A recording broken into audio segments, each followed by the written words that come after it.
जो इमरान खान साहब को, उनकी पार्टी को, हमारे वर्कर्स के साथ जिन केसेस के अंदर नाइंसाफियां की गई हैं। नंबर 1, जज ज़ेबा चौधरी केस, इमरान खान साहब के ऊपर तौहीन अदालत का मुकदमा बनाया गया, और दूसरी तरफ देखें कि इन जजेस को धमकाया गया, डराया गया, लेकिन उनके खिलाफ कोई तौहीन अदालत की कार्रवाई नहीं है।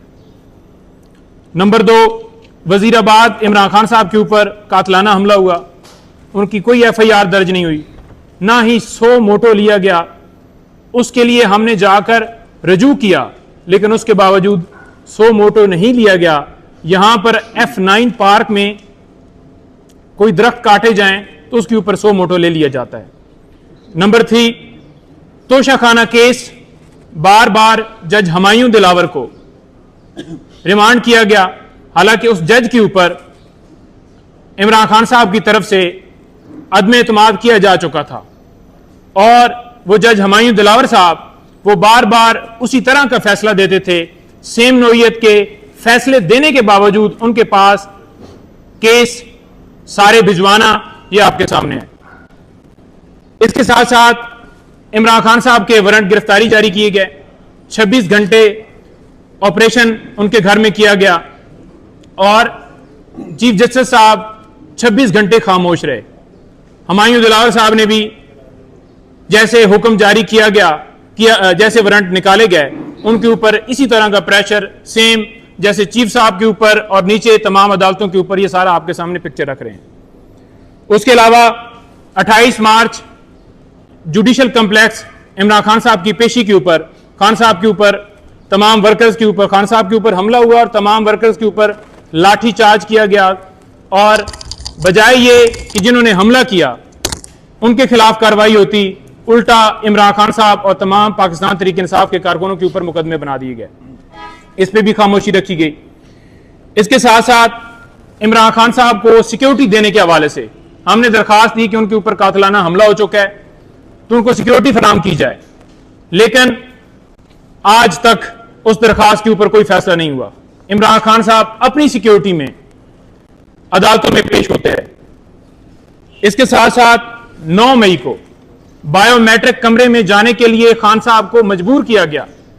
हम बार बार कहते रहे कि उनकी टांग शदीद जख्मी है, उनके ऊपर कातलाना हमला हुआ है, लेकिन जानबूझकर उधर भिजवाया गया क्योंकि वहां पर रेंजर से यह अगवा करवाना था। रात को 10 बजे खान साहब की गिरफ्तारी को लीगल करार दे दिया गया, और यह कहा गया कि हम इसके ऊपर इंक्वायरी बना रहे हैं।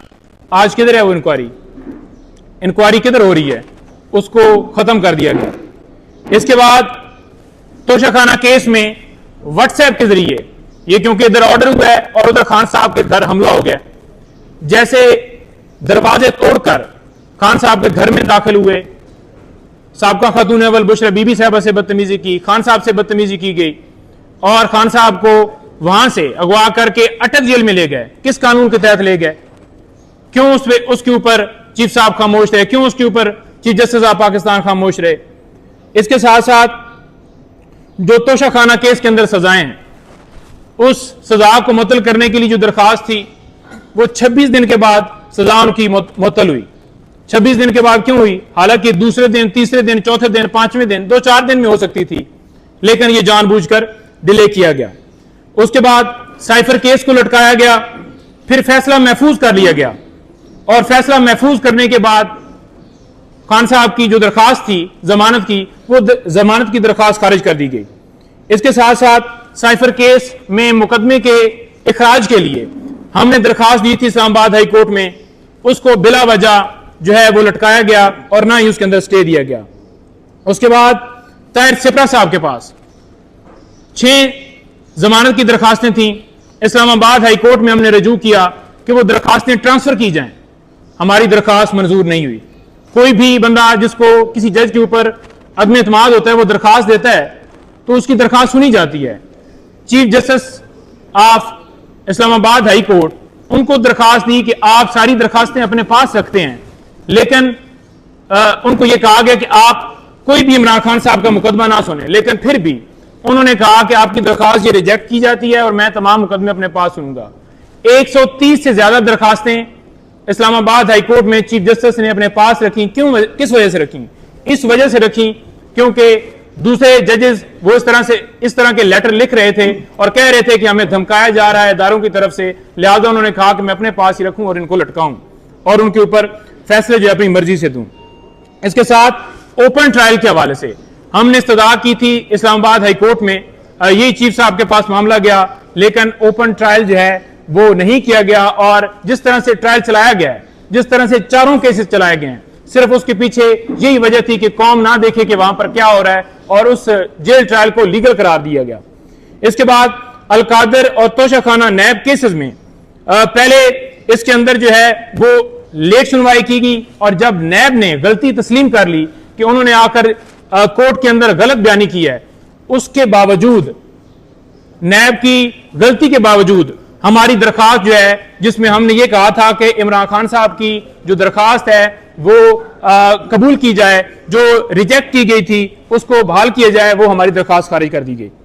इसके साथ साथ 4 हफ्तों के अंदर साइफर ट्रायल को खत्म करने का हुक्म दिया गया। भाई किस वजह से? क्यों? किसी ने आपसे कोई दरखास्त की थी कि आप 4 हफ्तों के अंदर कोई डायरेक्शन के लिए कोई दरखास्त लेकर आया था? नहीं, 4 हफ्तों के अंदर डायरेक्शन दी गई ताकि इलेक्शन से पहले खान साहब को मुख्तलिफ मुकदमात में उनको सजाएं दी जाएं और लोगों के अंदर मायूसी पैदा की जाए कि आपका लीडर तो जेल में ही रहेगा, नहीं निकलेगा। अच्छा, इसके साथ साथ लेवल प्लेइंग फील्ड की जो दरखास्त थी सुप्रीम कोर्ट में, मैं अब काजी फायज साहब के ऊपर आ रहा हूं, वो हमारी दरखास्त के ऊपर आज तक क्या हुआ? पाकिस्तान तहरीक इंसाफ को लेवल प्लेइंग फील्ड नहीं दी गई। इसके साथ साथ जो नवाज शरीफ हैं उनको किसने एहल करार दिया? सुप्रीम कोर्ट के चीफ जस्टिस साहब ने।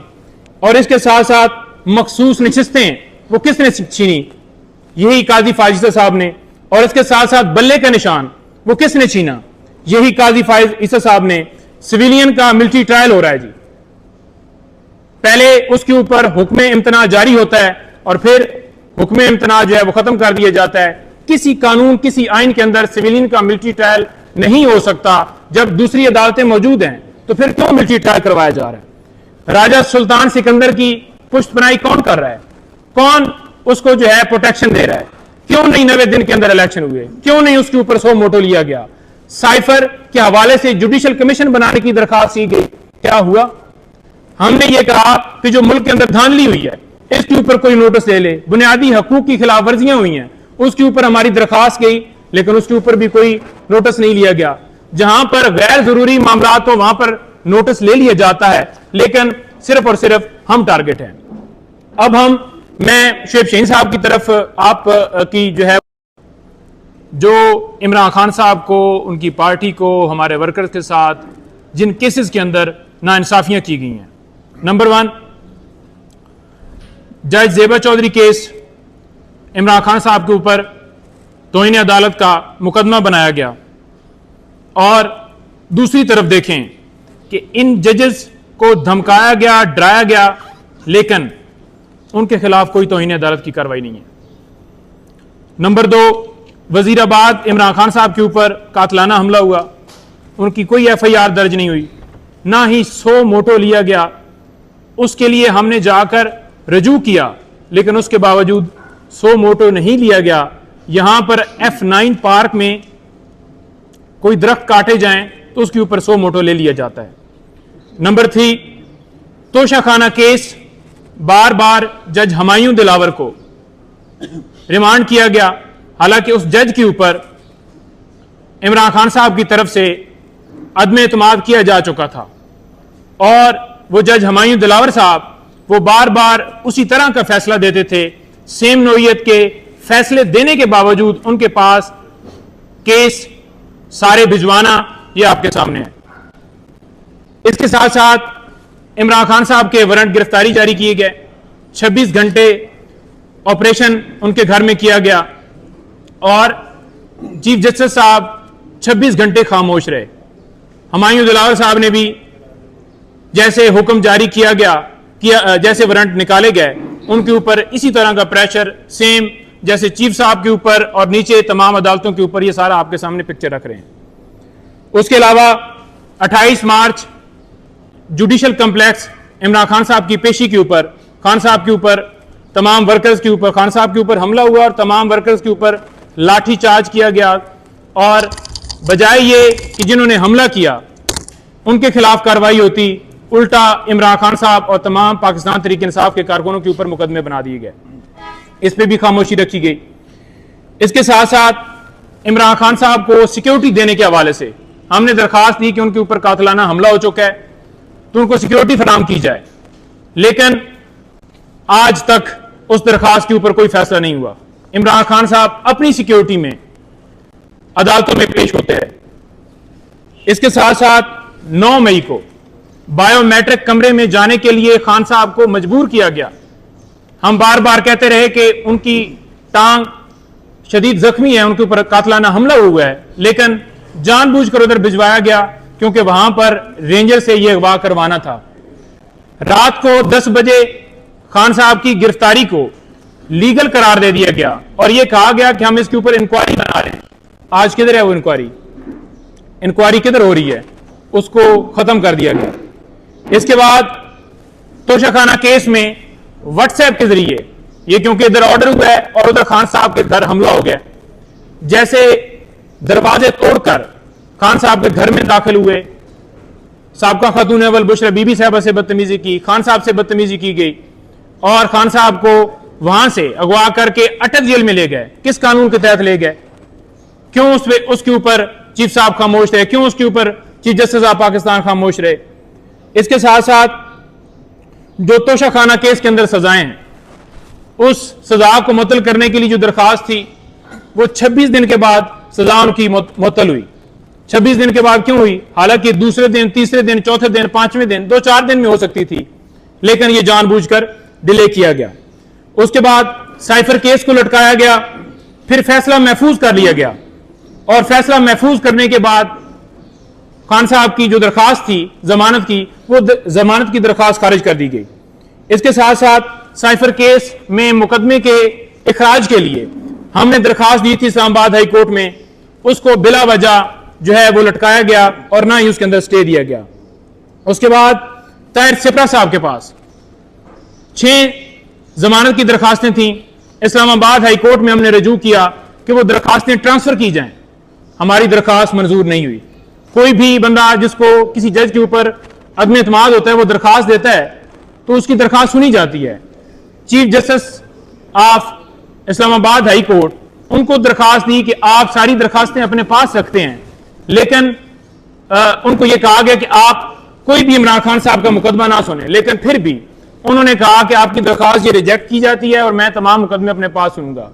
130 से ज्यादा दरखास्तें इस्लामाबाद हाई कोर्ट में चीफ जस्टिस ने अपने पास रखी। क्यों? किस वजह से रखी?